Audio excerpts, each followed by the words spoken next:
আসসালামু আলাইকুম রহমতুল্লাহি ওয়া বারাকাতুহু। আরবি গ্রামারের আজ প্রথম পাঠ।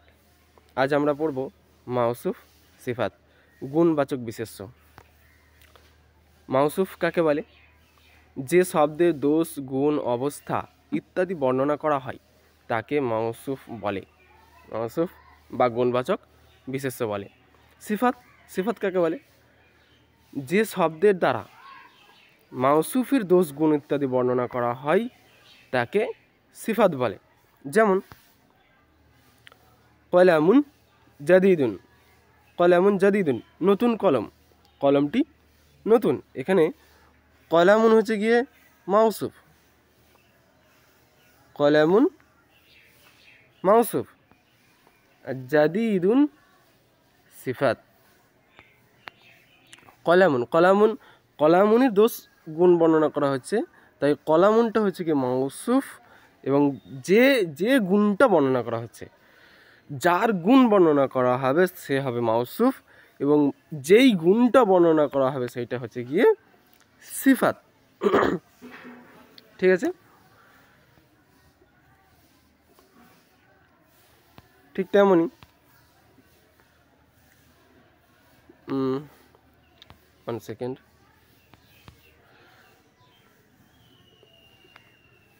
মাদ্রাসাতুন জাদিদাতুন, মাদ্রাসাতুন জাদিদাতুন, মাদ্রাসাটা এখানে মাউসুফ, জাদিদুনটা এখানে সিফাত। কেননা মাদ্রাসার দোষ গুণ বর্ণনা করা হয়েছে, যে মাদ্রাসাটি নতুন। আল মাদ্রাসাতুন, মাদ্রাসাটি হলো জাদিদুন, মাদ্রাসাটি নতুন।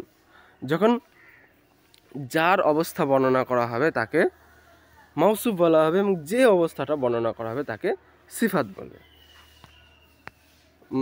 আর মাউসুফ যা হবে সিফাতটাও ঠিক তাই হবে।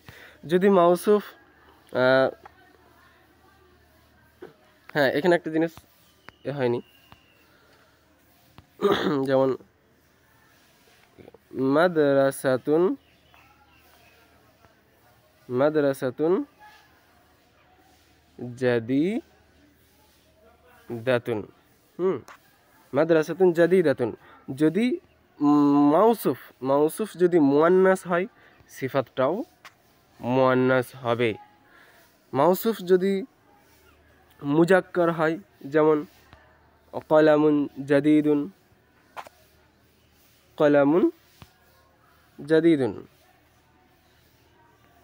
কলামুন জাদিদুন, মাউসুফ, মাউসুফটা হচ্ছে কি মুজাক্কার, সিফাতটাও মুজাক্কার।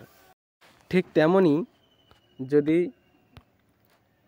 মাউসুফ মারিফা হয় তো সিফাতও মারিফা হবে। যেমন আল মাদ্রাসাতু, আল মাদ্রাসাতুন